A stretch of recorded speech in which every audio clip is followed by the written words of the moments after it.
Thank you very much, Sandi, and I'm very pleased of all the reminders and the comments about our founding director, Dr. Walter Orr Roberts.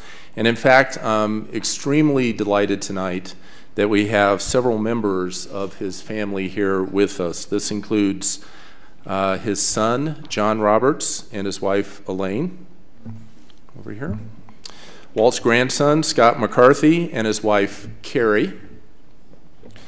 Walt's granddaughter, Kim McKean, and her husband, Darren, and their children, and other members of the family. So I'd like to now call on Walt's grandson, Scott McCarthy, to say a few words.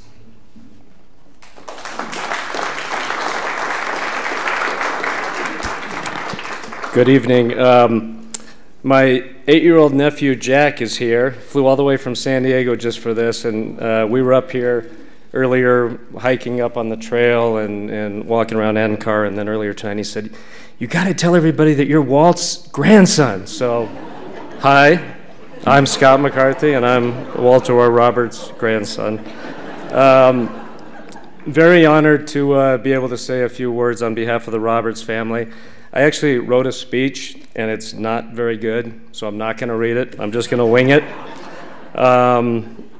I will say my grandfather, as everyone in this room knows, was a pretty incredible man and had a very profound impact on, I try not to start crying, very profound impact on Boulder through UCAR, NCAR, HAO, CU, and really kind of being playing a pivotal role in establishing Boulder as a world-class scientific community.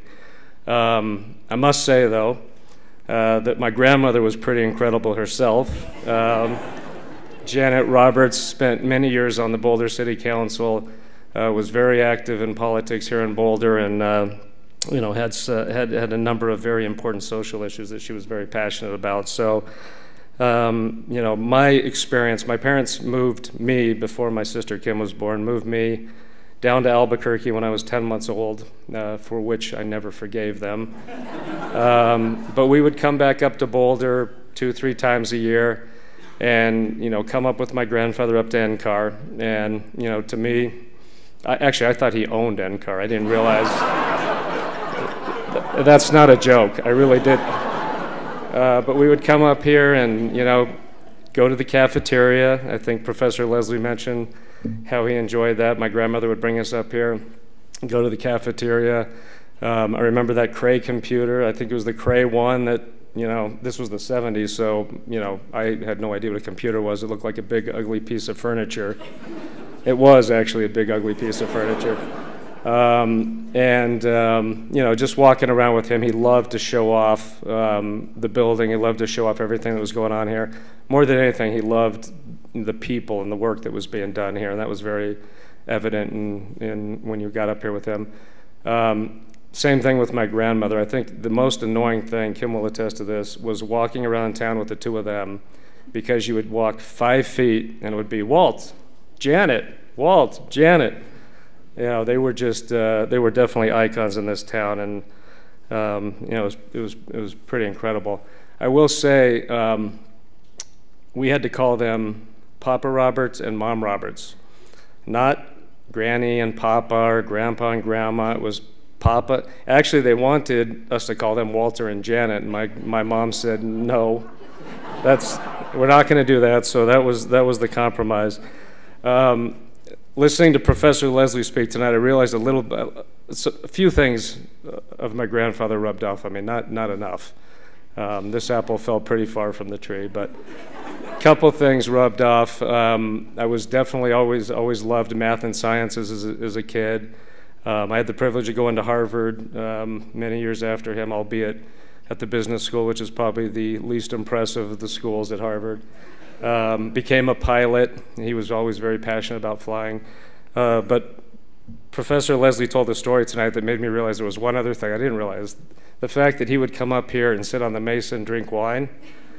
So Professor Leslie also mentioned the music. So they would have Sunday night music in their house.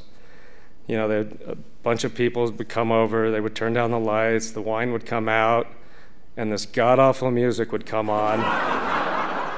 And my sister and I, we couldn't have the TV on, nothing. It was like, go in the room, read a book. So instead, as I got older, luckily my mom's not here to hear this, I would go to they had a closet in the back. Remember this, Kim, down past the kitchen where they kept all the beer and wine? I'd go grab 2 warm Olympias. I'd leave Sunday night music and I would hike up to the top of the hill and I would drink those warm Olympias. So he obviously has a little more class than I, but apparently that rubbed off on me. In any event, this is an incredibly special place for, obviously it was for my grandfather. It is for all of us in the family. We've had wedding celebrations here. We've had memorials here, including for both of my grandparents and my Uncle Alan, who just passed away recently. You know, this is just, in fact, when my mom passed away, the first thing I did after I left hospice is come up here just to walk on the weather trail and be alone. This is such an incredible place, and you know, we're privileged to be a part of it. I know everyone who's had the privilege of working up here or visiting up here can appreciate that.